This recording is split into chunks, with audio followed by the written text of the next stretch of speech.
בגלל שאני יודע שבחלק המעשי, המדון עבדה באופן חלקי.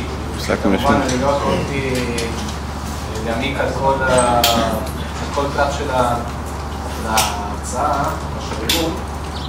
ואמרתי לכם קודם, זה הזמן לשאול שאלות בקשר למה שעשינו למטה. נשמח אפילו לפתוח דיון קטן, ואז אנחנו ננסה לסכם את כל הנושא עם כל העקרונות של שני הנושאים. הנושא של אינטגרציות ושיפור יחסיה. קצת בסיס לתמיכה מדעית מכל המחקרים שנמצאים.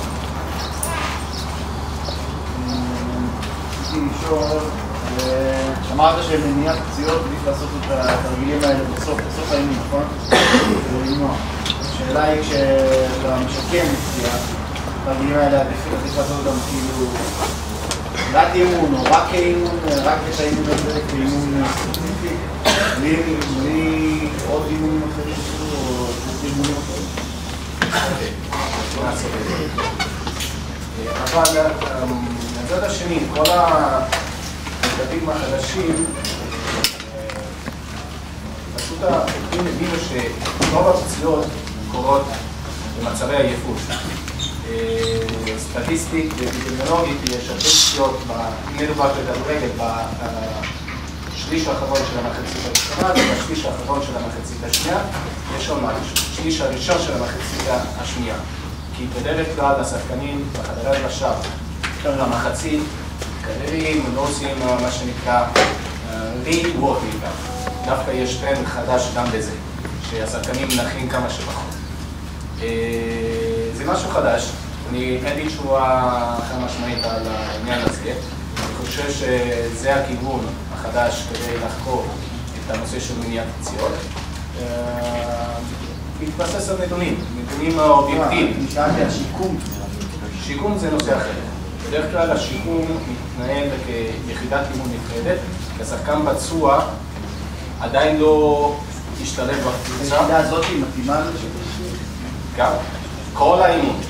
כל האימון, כן, בלי שום בעיה. כמובן ראית בטח מדוגמה של תרגילים, שזה לא קשור לפציעה אחת. היום אני אביא לכם 3 קייזים. כל אחד עם פציעה אחרת, ואז אפשר להבין איך אני בונה תוכנית אימון או תוכנית שיקום בהתאם לפציעה. יש שם המון חילוקי דעות, אבל השאלות לכאורה. יש שם המון חילוקי דעות בנוגע למשטחים לא יציבים, תודה עליהם. אתה היית, הכנסת את התרגילים האלה כחלק משיקום, יחידת אימון של שימור, של בנייה. איפה אתה מכניס את התרגילים בראש שהתקנת בפרק? באוכלוסייה לא פצועה או של זה מה שאני שואל. אוקיי. כמובן, שיטת אימון כזו לא יכולה להיות כמחליף לשיטות אחרות, במיוחד בתחום של כוח, ולא לדונגרן. זאת אומרת, אני לא יכול לאמן את הספורטאי, את השחקן שלי לאורך כל עונה, על בוסים או על טיטות, על משטחים נעים, אם אני רוצה לשבר את היכולת הקינטית, נאורומוסקולרית שלו. על זה אני מסכים. אבל מהצד השני, אני לא יכול להתעלם מכל מיני נתונים אחרים שאומרים שחוסר יציבות, עכשיו, בוס הוא אפילו בחוף הים, לא משנה, משהו שלא יציב, מפעיל כל מיני חיישנים מכניים מתחת בכף הרגל, ואז כל המערכת הפרופסטיבית נקראת ועובדת בפיירינג יותר גבוה. אני לא יכול להתעלם מזה, דווקא אני צריך לנצל את זה כדי שהספורטאי שלי יוכל להפעיל כל המערכות שלו להתמודד או לעבוד במהלך האימון בצורה עם האיכות ועם המוכנות יותר גבוהה. אז אני לא משתמש בזה ככלי יחיד, אבל אני מכניס את הכלי הזה ככלי לדעתי מצוין בשלבים מסוימים של אימון. אם זה אימון של לאחר פציעה, זה חלק דומיננטי. אם זה אימון עם הספורטאים הבודדים או קבוצה לא פצועים, או בתחילת אימון, או בסוף אימון כמו שאמרתי לכם. מה צריכה להיות התדירות המינימלית של אימון כזה, אימון מניעה כדי שהוא לא יפריע? אוקיי. כמו כל תוכנית אימון, לפי מה שאנחנו יודעים מתורת האימון, מינימום 2 יחידות אימון אנחנו חייבים לעשות במהלך השבוע. נהפך, אני יכול להגיד לך שהמינימום זה רבע של 20 דקות, תלוי עוד פעם במגוון של תרגילים שאתה נותן. עם ספורטאי עילית, שיש להם מיומנות מאוד מאוד גבוהה, כנראה רבע שעה של תרגילים בסיסיים זה לא מספיק. אז אתה צריך להכניס או מרכיבים קצת יותר מבחינת מוטוריקה, מבחינת מורכבות של תרגיל, אתה צריך לעשות תרגילים יותר מורכבים, פשוט אתה צריך לפרוס את זה במהלך השבוע לעוד יחידות. מה שאני הייתי עושה... אבל בכלל אצבע פעמיים בשבוע, רבע שעה 20 דקות, זה מינימום. כן. מה שהייתי עושה עד לפני שנה, עם הקבוצה שהייתי עובד בה, היינו עושים את התרגילים האלה לפני כל אימון, רבע שעה, 20 דקות, לפני כל אימון. בתוך חימום? בתוך חימום, במחליף של חימום, כי היו חלקים של ממש קוסטביליטי, עם שכיבות, כל מיני סוגים של שכיבות, במהלכים upright position וספורטים אולנצ'ים, גם במהלכים ספציפיים לענף שבת בו, ועם הדיאמטריק טריינינג, כל מיני תרגילים של אוטומטריקה, ניטורים ונחיתות, ואז השחקנים היו מוכנים גם לאימון. היו משלבים תרגילים גם עם גומיות, זאת אומרת שהיינו מחליטים את החימום הרגיל, קצת קלה, עם תרגילי תנועה, עם בדיקות סטטיות, עם שיטה כזאת.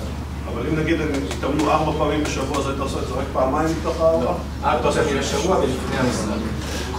כל אימון שיש היית עושה. יש כמה משחקים שאולי חלק מבין ראו בשידור, כל פעם שהיינו במשחק, רבע שעה לחימום. לא משנה איפה אנחנו, כל אימון. בסוף שמו אותי, אבל כל אימון. כן, בעבודה עם ילדים. עבודה עם ילדים, זאת השאלה. עבודה עם ילדים שמתחילים רק לשחק כדורסל. איך אני יכול לדעת לאימון שלך לפתור את התרגילים טובים יותר, כדי שיהיו להם פחות להיות למעלה? אני חושב שאין תרגיל טוב יותר מכל החיים. זה מאוד מאוד אינדיבידואלי. בגלל זה במסגרות של ענפי ספורט קבוצתי זה יותר גדול. כי מאמן אחד, הטופ לבל יש כמה, אבל ילדים בדרך כלל מאמן אחד, ואולי יש עוזר מאמן ומאמן כושר. אז שתי עיניים, רק בעיניים, צריכים להסתכל על 20 ילדים.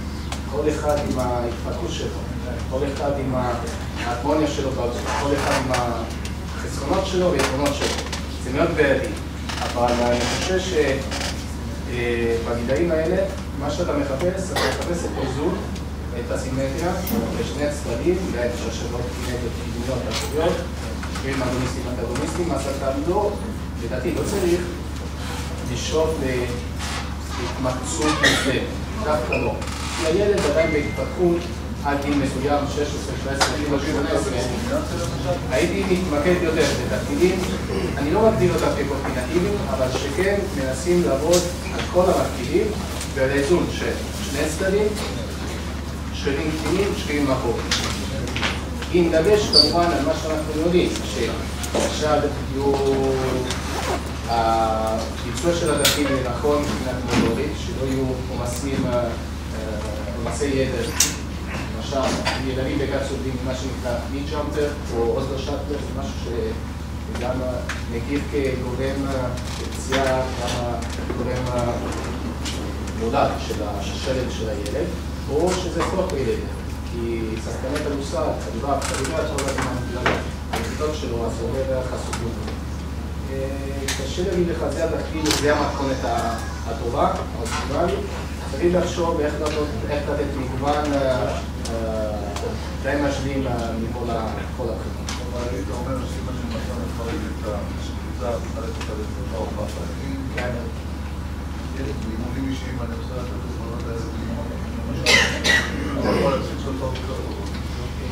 אני חושב שזה יכול לעזור לספורטאי הצעיר שיכולה להתפתח בצורה יותר נכונה, וגם עם מגוון של תנועתות ומוטוריקה יותר טוב. תודה רבה. להתייחס למה שאמרו שם משתחרר מהציבים. עשינו הפרדה בתחילת ההרצאה לגבי סוגי המחלקות שלנו. אני מבין נכון, מהסטייס דיפארטמנט, יש דיפארטמנט שקוראים לה Strengths and Conditioning או Strengths and Performance. ועד כמה שאני מבין, ההתייחסות למשטחים לא יציבים ולחיסרון שלהם זה יותר במחלקה הזו מאשר לאסתטיק דיפארטמנט. בגלל שאני מוריד במשקל שאני יכול להבין שאני נמצא במשטח לא יציב. זה עוד פעם, שהספורטאים אחרים מגיעים לאיזשהו פיק, איך אתה יכול לשבור את הפיק ולתת להם אפשרות לפרוץ את זה? אם אתה יערד אותם, אתה צריך לתת להם משהו שלא רגילים לעשות. הספורטאי מתקדם עם הרקע וניסיון והיסטוריה של 10, מעל 10 שנה. עושה את הדפים האלה בצורה יעילה, כמעט ללא אפור, ללא מאמץ. כן, לא, אני עומד בה. זה דיפארטמנט. נכון, אבל בסכום של שיווק יכולות פיזיות, יש מצב שבתחילת עונה אולי זה יעיל, ודווקא אתה מחביע גם מבחינת יכולת גופנית, כמה מחכים לא גם מבחינת מדיטציות, אבל אולי איציס או בסוף עונה זה לא התשובה או ההחלטה נכונה, זה לא הגיל. זה נכון מה שלא, צריך להפחיד לו שני הגוראים, או המחלקות. ובמקום כמו אצלנו בספורט הישראלי אין את המחלקות האלה, אז איך בעצם אתה... הרי האימון שלך, אחרי שהחבר'ה עשו כזה חימום, להכניס אותם לעבודה של עבודת כוח קשה, זה יוריד להם ברמה מסוימת מה יכול לקלוע את זה? לא, אני חושב שלא. לא, אם אתה נותן את זה במינון הנכון, מה שאתה עושה, Neural Activation, אתה מפעיל יותר את המערכת העסקית, אתה מצליח לגייס יותר יחידות מוטוריות, סך הכל מה שאתה עושה זה ספורט.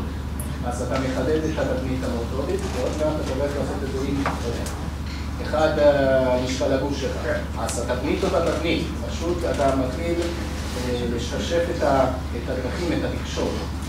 אתה לא עושה נזק. אם אתה עושה שעה ואז הולך לאחר הפוש, אולי זה קצת. אז זה יכול להיות באיזשהו מובן, החלק הזה בתור חלק מסיים במשחק, זה יכול להיות בתור חלק מתחיל באימון של כוח. כוח, התנגדות, כן. במקום לעשות שריצה קלה או אופניים, זה עבודה מחזורית, אולי עדיף לעשות משהו שבדומה למה שאתה עושה באימון הספציפי. כמובן יש סוגי חימום שונים לכל היחידה שלי. זה המסים שאני רוצה להגיד לכם. לא לעשות כל הזמן עבודה. אוקיי. או שאלות? חלק מהסטוריה, אמרתי שהרוב הפציעות קורות בשלבים הסופיים של המשחקים. אז שם אתה בעצם עושה תרגיל באימון אחרי שאתה מעלה את הבן אדם. אבל אחרי שאתה מעלה את הבן אדם, המערכת העצמית עובדת אולי קצת פחות טוב, אז אולי הלמידה המוטורית שתפיק מעצם החלקים הסופיים, כאילו תאבד אותם בעצם. נכון. אני מסכים איתך. אני יכול להגיד שבדרך כלל גם קורה פציעה. או זה עניין של אימפקט גזוע, או זה עניין של אסטרטגיה לא נכונה. אז אתה יכול למנוע, או אם אתה עושה את הרגיל פרפקט, למרות שאתה אחרי 90 דקות של משחק, או 60 דקות של משחק, או שאתה מקטין את הכוחות. סוף האימון, אתה צודק בידי לגלום בצורה נכונה, לספור, אבל סוף האימון, אם אתה מלמד את הספורטאי שלך, להיות עם רמת ריכוז יותר גבוהה ותבצע את הרגיל נכון, כנראה יש לך אפשרות להקפיד. אז יש לך, אם אתה לא יכול לעבוד על מרכיב אחד, תלך להגיד עם השני. בסופו של דבר, שניהם נגיד לו את המרכיב. אני רוצה להתחיל. האם יש חשיבות לסדר בפעולות? דיברת על מישורים, ואז ששת יחד סגורה, ואז שילוב אני מודה לך שהזכרתי את זה, שכחתי. א', יש סדר ברכיבים של השלם. מה שעשיתי בהתחלה, אמרתי לכם זה קוג'נסיס. זאת אומרת, תגביר את הטמפרטורה הפנימית של הגוף וגם מקומית של אותה שושת. 2, עשינו תרגילים במתיחות דינמיות. למה מתיחות דינמיות?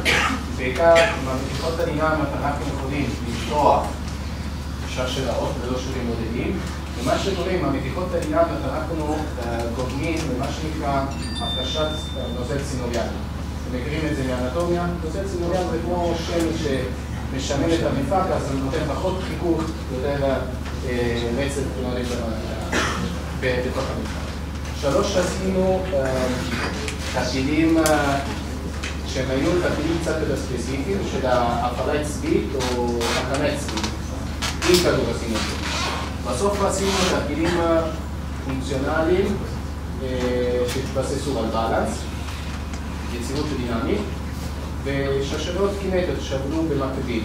שרשרות של כלפי התחתונות על היציבות, כלפי מלונות על התנודות, אפשר לעשות אפילו הפוך. ובסוף הלכת הכיוון של לבנות תרגילים ספציפיים, אנחנו נתן עכשיו, כדורסל, אבל במצבי עלייה. זה בעיקר הסיבנס. מבחינת מתודולוגית פסד תרגילים, אני תמיד מחלק את זה בשלושה מישורים, לא אני מחלק, מתודולוגיה ובכלל אני לא מציג אותם, סגיטלי, פרונטלי וטרנסברס. אז אני מחלק אותם בהתחלה, מבחינת מתודולוגית, ובסוף אני עושה תרגילים שמשלבים לכולם. בהתחלה סגיטלי, דלים אחורה, ואז זה הבסיס של התרגילים שלי זה סקוטים, לנג'ים, ולגליף, בסגיטלי, צדה רדיפה עם סייד לנג', תרגיל של ההרחקה, עם העבודה של תמיכה לרגל אחד, ועבודה סיבובית. אוקיי? מתחילים? יופי. מה זה פאבמד? זה מאגר מידע שכל המחקרים המדעיים שנעשו עד היום, כל העיתונים בכל מיני תחומים, תחום של ביולוגיה, של כל המדעי החיים, כל מה שאתם רוצים לדעת לגבי מחקרים והשלכות מעשיות, אני מפנה אתכם לפאבמד. מכניסים לפאבמד, מקליטים מה שאנחנו רוצים ומתוודדים שיהיה משהו מעניין. באנגלית, לא בעברית. אוקיי? אז אם אני מחפש במה שנקרא פאבמד, את המילות מפתח האלה, ספורט אינג'ורי פרבנשן וספורט אינג'ורי רהביליטיישן, שיקום ומניעת פציעות, ואני עושה חיפוש ממש מדויק בין ה-1963 עד לפני שנה, לפני 3 חודשים, ויכולים לראות שיש הבדל משמעותי בין המחקרים שנעשו בתחום של שיקום פציעות, 8,000, מעל 8,000, ובין המחקרים שנעשו בתחום של מניעת פציעות, 30% פחות. מה זה אומר? שעובדה, עד היום, אנחנו יותר מתעסקים עם שיקום פציעות, ופחות מתעסקים עם מניעת פציעות. אולי לא מכירים טוב את כל המחקרים שיכולים להשפיע על פציעות, ואז רק אחרי שהפציעה קרתה, אחרי שהשחקן נפצע, אנחנו יכולים לטפל בפציעה. עדיין החשיבות, או כל המאמצים, כל ההשקעה של מי שמתעסק בתחום הספורט, זה בתחום של שיקום פציעות ולא מניעת פציעות. הטרנד אולי דומה, זאת אומרת שבהתחלה כל החוקרים לא הכירו את שני הנושאים האלה. אם אנחנו מחפשים היום את שתי המילות מפתח או הקומבינציה ביניהם, השנה האחרונה נעשו מעל 500 מחקרים בתחום של מניעת פציעות, אבל עדיין יותר מחקרים בתחום של שיקום פציעות. אז עובדתי, עדיין אנחנו מתעסקים יותר עם פציעות ופחות עם מניעת פציעות. קצת לגבי אפידמיולוגיה, מי הגורם, מה קורה, מתי נפצעים, איפה נפצעים. 40% מהפציעות הן פציעות לא דרמטיות, זאת אומרת, לא מגע, שחקן נוחת, חורד את הברך, שחקן שלא מאוזן מבחינת השריר, עושה ספרינט, תחילת אימון, סוף אימון, נקרע השריר, מותח את השריר. מבחינת מספרים, 40% מהפציעות האלה, פציעות לא דרמטיות. ותלוי באיזה ענף הספורט, כל 1,000 שעות אימון, יש בין 2 פציעות ל5 פציעות. המספרים האלה יש מגוון די גדול, הטווח די גדול, כי תלוי באיזה ענף הספורט. וכמו, בבנק, בוא נגיד שאת מתאמנת כדורעף, אוקיי? במהלך חודש הזה מעט מילה, במהלך חצי שנה את מכסה מעט שעות אימון. כל אימון זה שעתיים, ובוא נגיד 500 אימונים, עושה 1,000 שעות אימון. יש סיכוי שאת ועוד חברה שלך תיבצעו במהלך ה-500 אימונים האלה, אוקיי? זה המספר, יש סיכוי. סטטיסטית. תמיד יש סיכוי. אבל זה סטטיסטית מה שיכול לקרות. אז מבחינת גורמים שיכולים להשפיע על פציעות, תמיד אנחנו מחלקים אותם בין גורמים שהם כמו בלתי שקשורים לגוף. כמו שאמרתי לכם קודם בקשר למה שאתה שאלת, די ג'אמפר, אוסבוט שאטלר זה משהו שקשור לגוף של הילד. פה יש מרכיבים שלא קשורים לזה, זה משהו שאנחנו בנינו לאורך הקריירה. שחקן כדורגל שיש לו תבניות מוטוריות נפוצות, כל הזמן חוזר על עצמם, ואז בונה איזשהו איזון שריר לא נכון בין כיוונים אחוריים, או בין מקרבים מרחיקים, בין בטן תחתונה, זה לא בטן תחתונה, בין רקטוס אבדומיניס למתרחבים, גורם למה שנקרא או, לא יודע, פובלגיה או פציעה אחרת. אז בקטגוריה הזו נכנסים כל הגורמים שבדרך כלל השחקן או האתלט רוכש, כמובן לא לטובתו, אבל לא לקריירה שלי. יכול להיות אפילו נעל לא נכונה או משטר לא נכון, לפעמים שיש גשם, כמובן הסיכוי להחליק יותר גבוה, ואז השחקנים יכולים להיפצע יותר. כל התנאים המטאורולוגיים, לפעמים יש משחקים כמו שיהיו, די, באליפות עולם בכדורגל לא הבא, בעוד 8 שנים, שזה יהיה בתנאים מטאורולוגיים מטורפים, או כמו שהיו בצ'ילה לפני 40 שנה, בגובה מסוים. אז כל הפרמטרים האלה יכולים להשפיע על פציעות. אין לנו שליטה עליהם. יש מקרה של שחקן, שסבל מסוכנים והיו פציעות דרך פניות, נוער אלכסנדר, במכבי תל אביב, נהל צחוק, שיקום וניתוחים. יש מקרים כאלה. איפה אנחנו רואים או אנחנו סופרים את הפציעות, או הכי הרבה פציעות? בדרך כלל הפציעות שייכות לגפיים התחתונות, 80% מהמקרים. הנתונים האלה שאני מציג, אלה נתונים של מחקר, תראו את הכותרת ואת הציטוט של המחקר, בעיקר בענפי ספורט כמו כדורעף, כדוריד וכדורסל. וחלק מהפציעות האלה הן פציעות, כמו שאמרתי לכם, די מגע, הן פציעות כרוניות שמתרחשות כנראה בגלל תבנית מוטורית לא נכונה, אסטרטגיה תנועתית לא נכונה, השחקן חוזר כל הזמן על אותה תבנית, כנראה יש, לא יודע, שחיקה בתוך המפרק, חיכוך, ואז זה גורם לפציעה, כלשהי. שחיקה בעיקר. אלה הנתונים שרציתי להראות לכם. כדורגל, כדורעף וכדורסל. כדורגל בעיקר כמובן, מה שראינו קודם, קשור בעיקר למפרק הברך ומפרק הגרסול, אז הגיונית אנחנו צריכים לבנות בעיקר תוכניות שיקום, תוכניות מניעה בעיקר לגפיים התחתונות. משחק כמו כדורעף, יודעים שהפציעות מתחלקות קצת, גם ברך וגרסול, אבל גם גפה עליונה, ובמיוחד כתף. כל המקרי לגרום או מקרי טנדיניטיס של השריר הסופרספינטוס או של החולשה של שרירי רוטטור קו. אלה המקרים של פציעות בכדורעף. כדורסל, החלוקה היא קצת יותר הטרוגנית. יש יותר פציעות בוא נגיד כל המפרקים של הגוף. גב תחתון, ברכיים, כפסולה וגם גפיים. אמרת על תבניות תנועה, תנועה שהיא בכל לא נכונה ושוחקת. לא כל תבנית תנועה ואסטרטגיית תנועה שאני אלמד שחקן לשחוק בעצם אזור אחר. זה בצורה אחרת. או יכול להיות שאותה תבנית מוטורית, אותה אסטרטגיה, היא הנכונה מבחינת ביצוע. זאת אומרת, שחקן כדוריד צריך לזרוק בצורה כזו כדי להוציא את הכדור הכי מדויק והכי מהיר. אלה שני הגורמים שלו. בוא נגיד ככה, קובעים את ההצלחה של השחרור במסירה. אבל יכול להיות שאותה אסטרטגיה שהיא נכונה מבחינת ביצוע, היא לא נכונה מבחינת בריאות או מניעה של המפרק, של השריר. אז מה שאתם צריכים לעשות, נכון להתחיל ללמד אותו בתבנית הלא נכונה, אבל במקביל לבנות אסטרטגיה שתקטין כמה שיותר את הסיכון. אבל לא דו-שיח.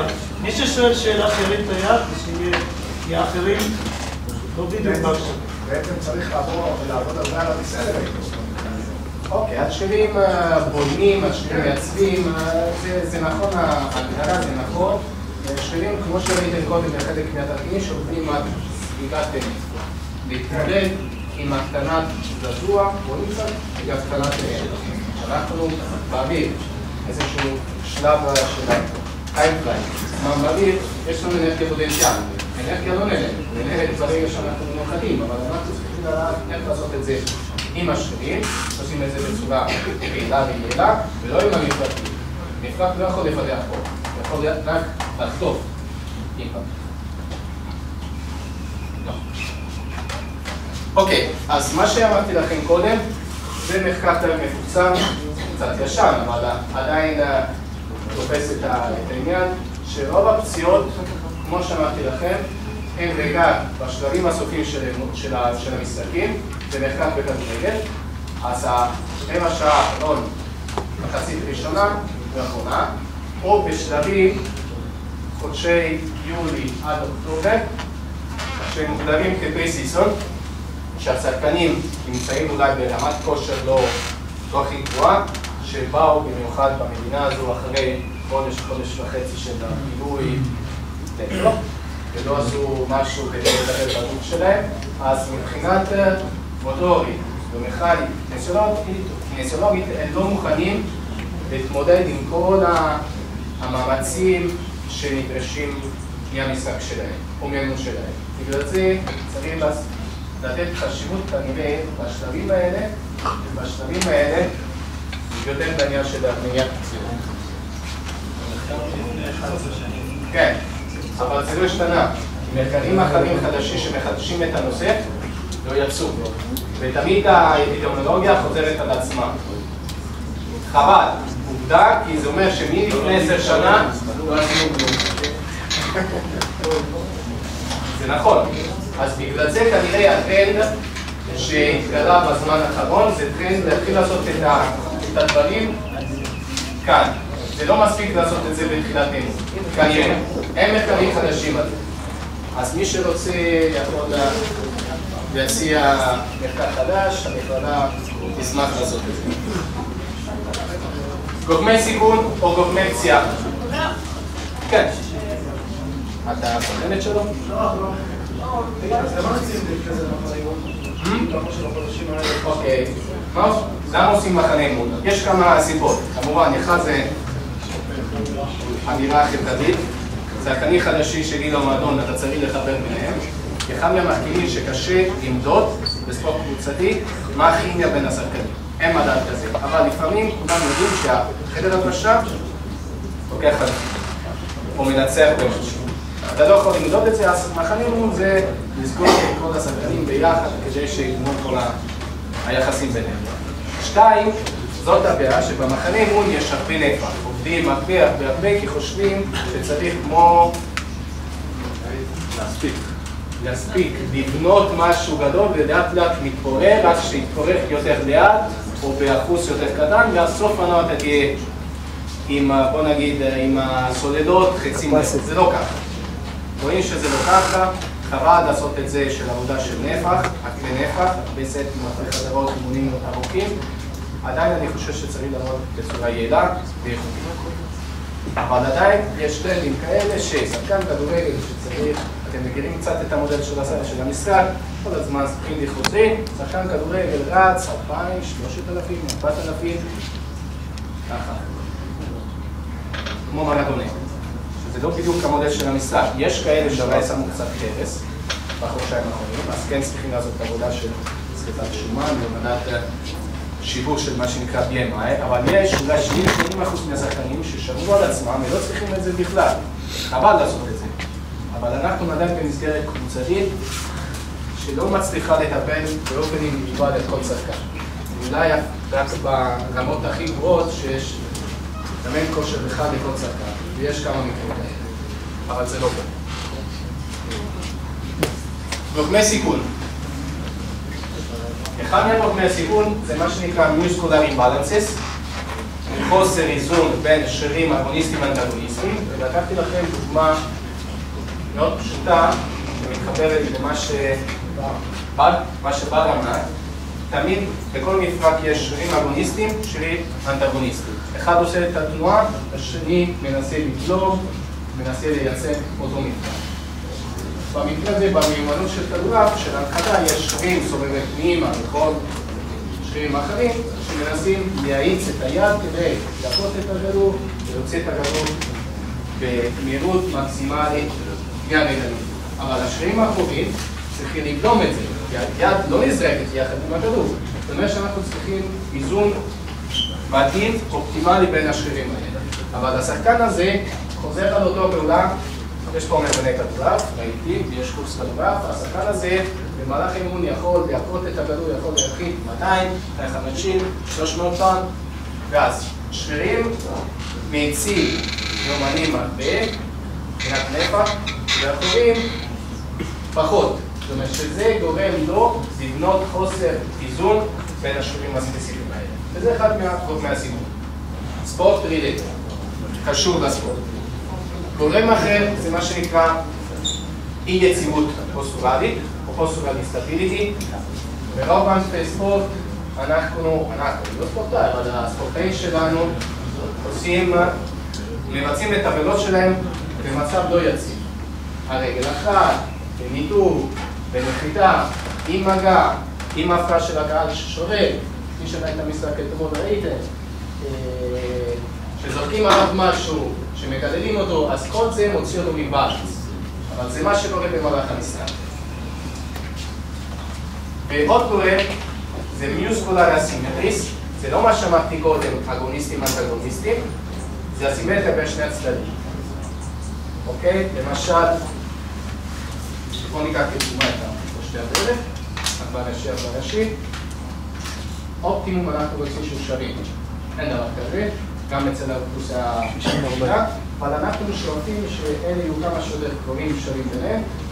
מדברים על נורמה של 10%, ששריר אחד יכול להיות עם השריר הבילטרלי שלו, כאילו בצד השני כמה שיותר קרוב, ל-90% למעלה, אבל לא תמיד קורה. צריכים לשאוף את זה. אז אם אני מנסה לסכם כל מה שאמרתי, אלה שלושת המרכיבים שיכולים להשפיע על פציעות או לגרום פציעה. אני יודע שזה קורה במצבי עייפות, ברגע של עייפות. אם אני בונה את המתכונת, כמו טבח טוב, שם קצת מפה, קצת מזה, אני יודע שכדי לבנות אסטרטגיות שיעור, אני צריך להשתמש בכל הכלים האלה, או בכל המרכיבים האלה. נכון. כן? תגיד רק במילה. בוא נגיד שאני טבח. תתחיל יודעים למשל. לא, נכון. מה זה כל מרכיב לא דבר? כן. מיוסקולר אימבלנסס. חוסר איזון בין אגוניסטים ואנטגוניסטים. אינסטביליטי, חוסר יציבות. תחשוב, ראית את התמונה של שחקן כדורסל קודם, או של גל, שנחת, דחפתי אותו, זה חוסר יציבות. השלישי זה חוסר סימטריה. שני שרירים, אותה שרירים, אבל שתי הגפיים אמורים להיות כמה שיותר שווים. במיוחד אם אתה מתעסק עם ספורט סימטרי מחזורי, כמו רכיבה, כמו שחייה, כמו מרתון, אתה רוצה שהגוף יהיה מאוזן, אוקיי? כדי שמצד אחד זה לא יפגע בביצוע, זאת אומרת, אם אתה צריך לרוץ כל הזמן ישר, ואתה יודע שיש חוסר סימטריה, אתה מתנדנד. או אתה לא רוצה שחלק אחד, או צד אחד, יתאמץ יותר, צריך להניח שאחרי, אם אתה מרתונית, אחרי 40 קילומטר, החוסר סימטריה הזו יכול להוביל אותך לפציעה. אתה מעמיס כל הזמן על אותו צד, עד שמגיע לשלב שמירה. ענפי הספורט הם כאלה, זאת אומרת, שחקן כדוריד לא יזרוק ביד החלשה, שחקן כדורגל בועט אני מסכים איתך, אבל אני אומר, אתה תמשיך לנהל אותו ככה, אבל במקביל תבנה אסטרטגיה או תוכנית שתוכל להקטין את הסיכון של פציעה שנגרמת בגלל כל הזמן הזריקה הזאת. בגילה? כן. יש מחקר לאחרונה שפורסם שאומר ששחקני כדורגל, הפציעות של הצולבת הקדמית 77% מהפציעות נגרמות ברגל הבועטת ולא ברגל המייצרת. מה דעתך על זה? לא מכיר את זה, תפנה אותי לשם, אני לא רוצה לקרוא את זה. לא שאני לא מעניין לך, אבל זה מעניין. זה מעניין. ובנשים אני יכול לתת לך תשובה. את עובד כל הזמן בשרשרת פתוחה בביתה, נכון? יש, אז זאת מאומנת, פחות שני כיוון. זאת לא מאומנת, בעיקר. אז ברגע שאתה דורש ממנה לעשות נחיתה או שני כיוון, היא לא מוכנה. אז זה מה שאני חושב, אבל אני רוצה לקרוא. תודה. אז כמו שאמרתי לכם קודם, אין את כל המרכיבים, נבנה את זה משהו ביחד כדי למנוע את הפציעות. זה לא מחקר, זה ממש יצא לפני כמה חודשים על ג'ורנל ללא אימפקט פקטור, שלא ג'ורנל שמוביל בתחום, אבל זה ג'ורנל מעניין של מדינה שלא הכי אוהבת את ישראל, אבל זה לא משנה, אני לא נכנס לזה. אבל זה ממש מנסה לסכם מה שאמרתי לכם היום, בגלל שרוב הפציעות מתחדשות סוף אימון, סוף המשחקים, אז אני צריך לתת דגש על לאמן את השחקן שלי, לתרגל אותו, לתת לו גירויים נכונים, במיוחד בתנאים האלה. אז אני צריך מצד אחד לעבוד במצבי עדיפות, אני צריך להמשיך לעבוד בצורה ספציפית, זה אומר שעכשיו, סוף האימון עכשיו אני לא נותן לעשות לו תהליך בארץ. אני לא נותן לעשות את זה, הוא אימן עצמו. אני עדיין מגרה אותו בתרגילים דומים למה שקורה במשחק, ומה שיכול לגרום לו פציעה. כמו שעשיתי עם גל, נחיתה, תופס כדור, כמה שיותר ספציפי למה שקורה במצבי קריאה. איך אני מודד עייפות? כמובן, סוף אימון כולם עייפים, אבל היום יש לנו תרגילים לעשות את זה.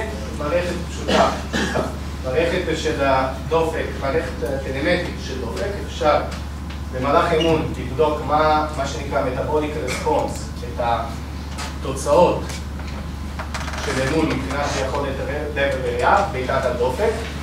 הדוגמה של רואים פה זה אימון אמיתי של שחקן כדוריד מלפני שנה, פברואר 2014, בדיוק לפני, קצת יותר מלפני שנה. אתם רואים שבעיקר, אם אתם מנסים להבין, האזורים שתגבי לאדום הם אזורים של high-intensity, אימון עציב. אז באופן ככה, בממוצע אימון לא היה עציב, היה אימון טקטי בכדוריד, יום לפני המשחק, אבל החלק האחרון אנחנו עשינו אימון של מניעת פציעות ממש אינטנסיבי. אתם רואים ש10 דקות האלה, השחקנים סגרו אותנו, כי באמת הכנסנו גם למצב קשה, כי אנחנו ידענו שלא למחרת 60 דקות של מוות, אין מה לעשות. אז אני רוצה להכין את השחקן שלי, גם מבחינת מנטלית, גם מבחינת גופנית, למצבים האלה. מערכת טלמטרית. עוד אופציה שהתפתחה בשנים האחרונות זה האופציה של ה-GPSים. ה-GPSים דרך אלגוריתמים משוואות מצליחים לקבל את התוצאה של השחקן במהלך הביצוע והופכים את זה לעומס מכני. אפשר לכמת באמת מה העומס המכני של השחקן, אפשר לכמת מה האינטנסיביות של האימון. אם אנחנו רואים שפתאום השחקן עושה פחות יצאות ויעטות, זה אומר שמתחיל לדייף, אז עובד בקצב יותר נמוך. בהתחלה הוא עושה יציאות ויציאות מהמקום עם תדירות יותר גבוהה או עם תוצאות יותר גבוהות. סוף אימון זה מתחיל להתיישר, זה אומר שהשחקן לא מתעייף במגרש, אבל מתחיל להוריד את התפוקה שלו. עוד אופציה. אופציה נוספת, שאלונים פשוטים, מה שנקרא RPE, אנחנו שואלים את השחקן, סולם נגיד 0-10. אז מסולם סובייקטיבי 0-10, כמה דייף, וראו שיש קורלציה בין שאלונים, בין פרמטרים קינטיים של ה-GPSים וכמות חומצת חלב. יש קורלציה טובה, אז כל אחד מהם זה גלידו. אמרתי לכם שעד היום נעשו מחקרים, במיוחד בתחילת אימון, במיוחד כתחליף לאימון, זה מחקר שאני עשיתי לפני כמה שנים, ששמתי את זה כתחליף לאימון, קבוצת כדורגל, תרגילים בעיקר שמתבססים על נושא של קונסטביליטי, וראינו שבסוף כן הצליח, בסוף כן הצלחנו לשפר את היציבות סטטית ודינמית של השחקנים, אבל השתמשנו בכלי בתחילת אימון. עוד פעם, הטרנד החדש זה לעשות את זה בסוף אימון, והם מחקרים. עכשיו אני מציג לכם 3 מקרים של פציעות ו3 לחפות לראות, 3 פרוטוקולים של שיקום ספציפיים לכל אחד מהם. המקרה הראשון זה המקרה של פולבלגיה. זה לא כל כך מוכר הפציעה הזו, כי יש הרבה שמות דומים שיכולים לתאר מצב כזה, ספורטכניה, אתלטיק פולבלגיה, אוסטיוטיס פוביס. כל המקרים האלה בעיקר כוללים סימפטומים דומים. אבל בעיקר, אם אני מנסה ככה לסכם לתאר את הפציעה, אתם רואים פה בתמונה העליונה בצד ימין, האזור של הפיוביס, אוקיי? פה מתחבר רקטוס הפיוביס, פה מתחברים המקרבים, 3 המקרבים, וכל מיני ליגמנטים רצועות אחרים. פיזיותרפיסט בשם ביציני, שהוא המוביל במכון פיפ"א F-MAT בזוריך, הגדיר את האזור הזה, מצחיק, אבל הגדיר את זה כמשולש הברמודה. למה? אתם יודעים מה זה המשולש הברמודה? זה האזור המסוכן. לא, בברמודה יש כל מיני אירועים ומקרים שמטוסים מתעסקים, אוניות נעלמות, אז הוא הגדיר את זה, כמובן, בתחום הקליני, כמשולש הברמודה של גוף האדם. יש הרבה פציעות כאלה שלא מוגדרות בצורה מדויקת, אבל השחקנים ובעיקר הכדורגלנים סובלים מזה. היום מבחינת אפידמיולוגית, 6% מכל הפציעות הוא בלגיה, ובכדורגל הרבה יותר, 13, 14, אפילו 15% ממקרים כאלה. אני מציג לכם מקרה מציג. אני מציג לך. את מציגה לי. מקרה יחיד אני חושב, כי מדובר על פולבלגיה, לא של כדורגלנים, לא של כדורסלנים, לא כנפי כדור, קופץ במות. אוקיי? זה משהו שלא כל כך רואים כל יום. בכלל, אני אף פעם לא ראיתי, אבל הייתי צריך להתמודד עם זה. ואני אראה לכם את התוכנית השיקום, ואחר כך אני מסכם את העקרונות. מה? מה מהות הפגיעה שם? אוקיי, הפגיעה בדרך כלל מתחילה ככה. יש חוסר סימטריה בין או שני מקרבים, או חוסר איזון בין שני המקרבים לרקטוס אבדומיניס, אז כל הכוחות שנוצרים בצורה לא מאוזנת, מזיזים את האגן, את הפיוביס, כל אחד לכיוון שלו. אז זה גורם לחיכוך, שחיקה בסחוס בין הפיוביס, אז דגנרציה של הסחוס, טנדיניטיס של המקרבים בדרך כלל, שחיקה עד שהמרו, זאת אומרת, העצם עצמה משתבשת לגמרי. אז בהתחלה אפשר לעבוד בטיפול שמרני, מנטילרפי, אפילו זריקות, PRP, יש כל מיני שיטות. אם לא מצליחים, ניתוח. הניתוח זה מאוד פשוט. פותחים, משפשפים כל החומר שהלך לאיבוד, ומחכים שהשחקן יתאושש וישתקם לא לפני 4-5 חודשים. זה מאוד מאוד, זה משבית אותו בצורה מוחלטת. אנטוניו, אם אפשר הערה לגבי הפציעה הזאת, לגבי הפיובלגיה, זה סל, זה גם אחת הפציעות. אני לירן אגב, אם יש להותיר ואני אדבר בהרצאה הבאה. אבל זה אחת הפציעות שאנחנו רואים בכדורגל בצורה מאוד נרחבה. צריך לזכור שזה סל גדול מאוד של הבחנות. בסדר שנכנס בתוך. יכול להיות בעיה במפרק ירך, זה יכול להיות באמת, אנחנו לא מחלקים את זה ל-related pain, groin related pain. אז זה יכול להיות adductor related groin pain, כמו שאנטוניו אמר, זה יכול להיות iliopsoas related groin pain, זה יכול להיות hernia related groin pain, מה שקוראים hernia או hernia של ספורטאים, אנחנו מתייחסים, זה יכול להיות hip joint related groin pain. זאת אומרת, שמדברים על הכאב הזה באזור המסע, אותו סטטיסטיקה שאנטוניו אמר לגבי הפציעות בכדורגל, צריך לזכור רק שזה סל מאוד גדול של פגיעות. זה יכולות להיות הבחנות מאוד שונות, מה שמעניין, בשליש מהמקרים יש יותר מהבחנה אחת.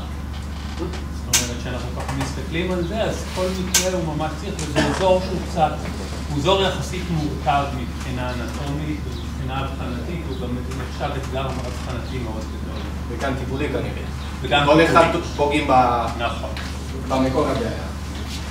אז אני מפעיל סרטון של 2-3 דקות, ואני אראה לכם איך חילקתי את התוכנית השיקום לפי שלבים. מי שמסתדר באנגלית, אני לא אתקן את זה אחר כך. השלב הראשון מתבסס על קורסטביליטי, כמובן לא תרגילים סטנדרטים קלאסיים, כי עוד פעם, תחשבו על שחקן הזה שבמידה עובד כל הזמן בקורדינציה אלכסונית, צריך להחזיק את המון שלו ומנתר רק כרגל אחת.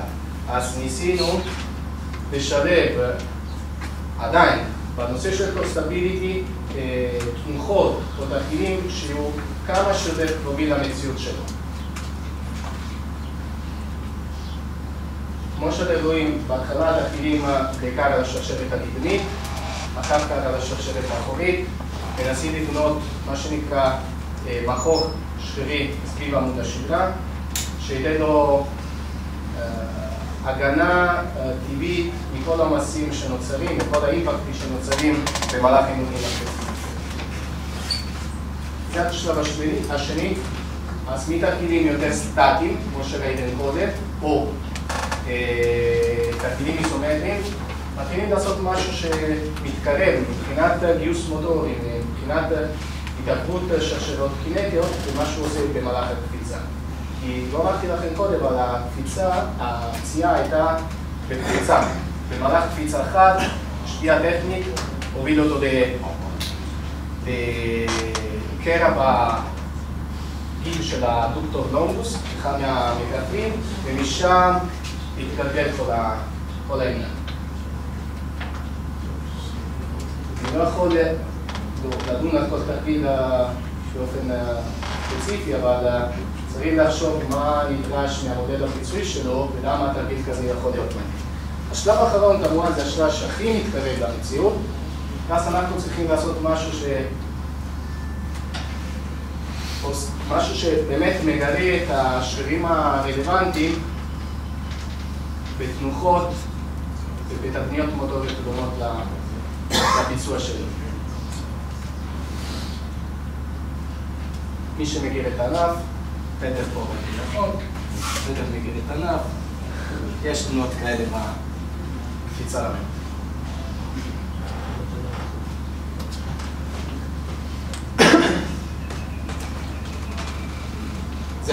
השלב האחרון זה אחרי 5 שבועות, טיפלתי בו במשך 7 שבועות. כמובן הוא התחיל את אימונים של הקפיצה במוט כבר אחרי חודש, אבל עדיין המשכנו עם התוכנית השיקום, כי המשיך להרגיש כל מיני הפרעות באזור של הביוס. מקרה שני, מקרה שזה די נפוץ ככדוריד, כדורב, טנדיניטיס של הסופרס ספינטוס, אחד מהשרירים שאתם רואים פה, מתחבר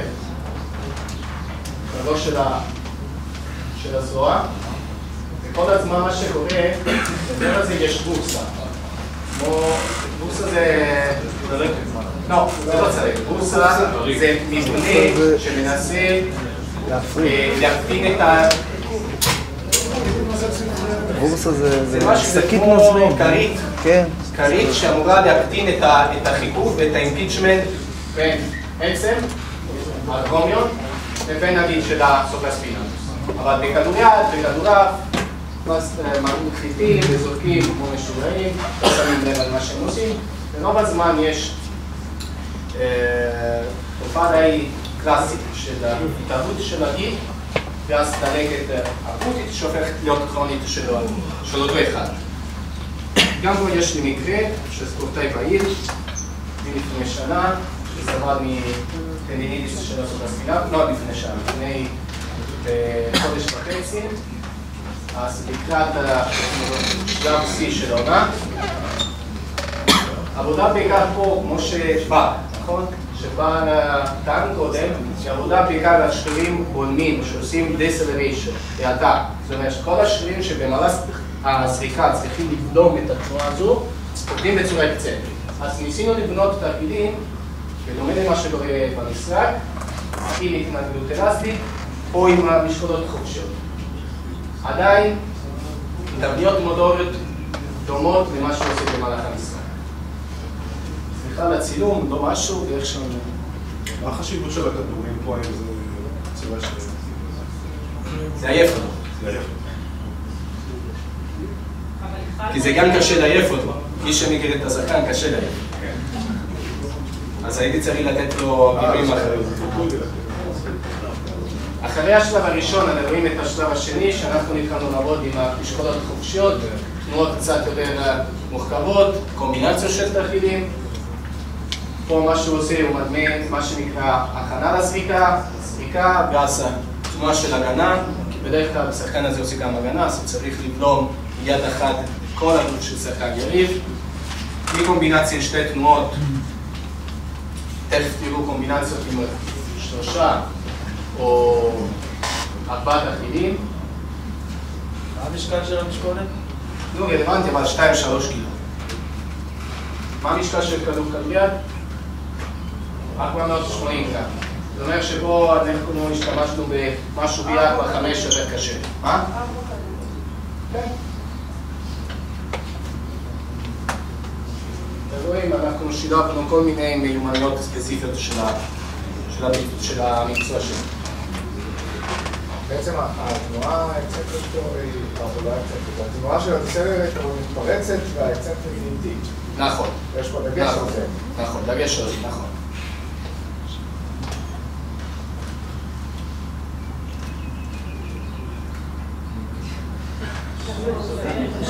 כן, משתלב. הוא אוהב ככה, אין מה לעשות. אתה לא עומד לידו. אני מצלם אותו. שלב שלישי או מקרה שלישי. יש שאלה לגבי זה? נדבר על זה. העשר או לגבי הקודם? מה שעשית עם הגורן. כן. יש לנו הרבה עבודה עם משקולת בצורה דינמית. כן. האם נכנסת פה גם עבודה של חיזוק ספציפי של פרטז צעיר, תחתון, כלומר כחלק שבעצם גם עולים בכל הנושא של הורדה של... כמובן, ראיתם תרגילים שבעיקר היו מיועדים לזה.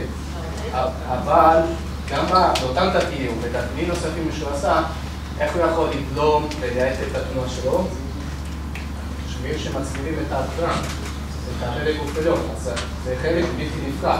זה אסטרטגיה שכוללת כמה שרשרות מטר, שלא מספיק לעשות רק את תרגיל אחד. צריך לטפל בכל הגופים שיכולים להוביל אותו למהלך ביצוע אופטימלי או יעיל. לא, השאלה שלי, אבל האם אתה פה גם תרגיל ספציפי? של חיזוק של שריר אחד? הוא היה עושה את זה, כן, הוא היה עושה את זה לפני כל אימון עם ההתנגדות אלסטית, תרגילים של ספר רוטיישן, היה עושה תרגילים כאלה.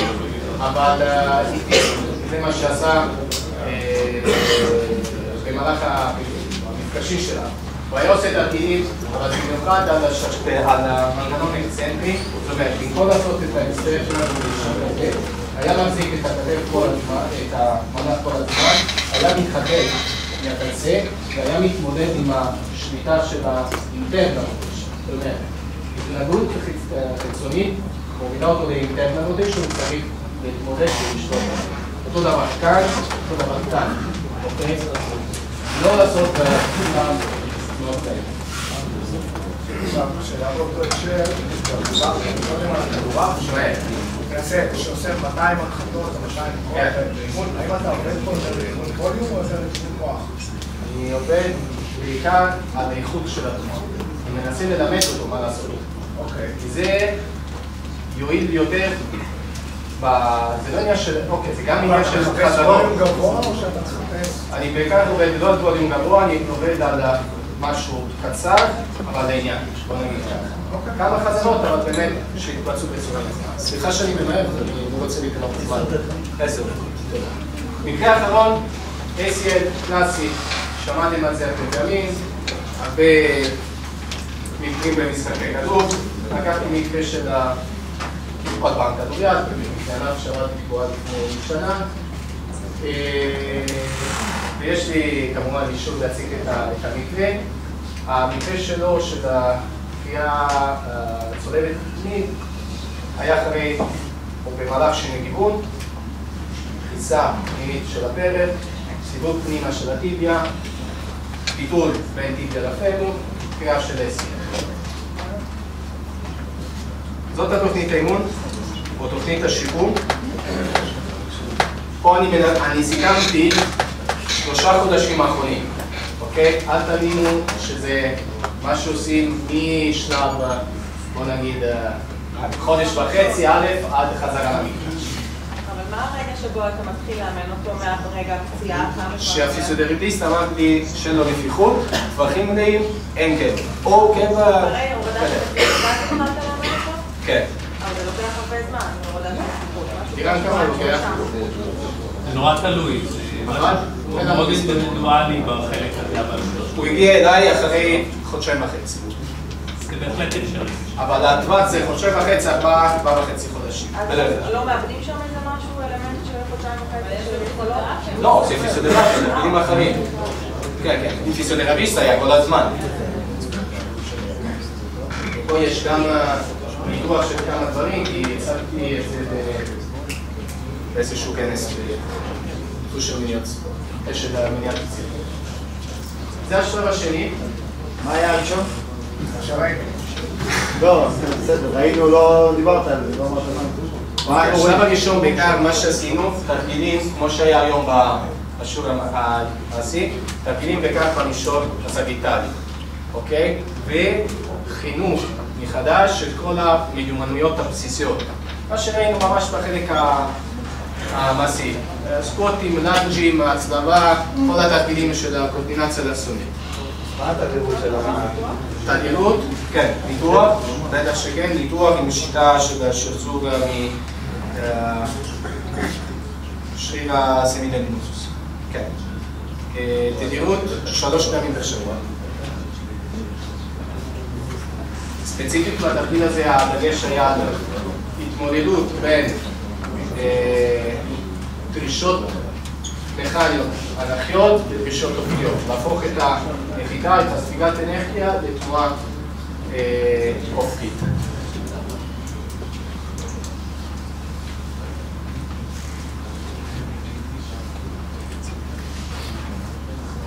השלביות פה היא בעצם גם לפי למרות הקושי של המשחק להתמודד עם הלקוחות, לא נושא מנטלי ואף פחות. כן, זה נכון. בסוף, בהתחלה אתה מתחיל עם משהו זה לא תכניס לוחות גזירה בשלב ראשון. בהתחלה לא. לא, רק בשלב האחרון. רק בשלב האחרון אתם רואים שיש תרגילים מאוד מאוד, עם מגוון מאוד גבוה, גם מבחינת עומס, גם מבחינת תנועתיות בשונה תנועה, אבל כמובן כמה שונה ספציפי. אוקיי? מבחינת מתודולוגית, כמה חזרות, כמה סטים, אני הולך לפי גישה שלי לא פשוטה. אני רואה שהשחקן מתחיל לבצע את זה בצורה נכונה, יש שגיאות טכניות, מתודולוגיות חזרה אחת. אם אני רואה כמובן אני מעיף לו, אם אני רואה שהוא מתקן את זה, יופי, ממשיכים.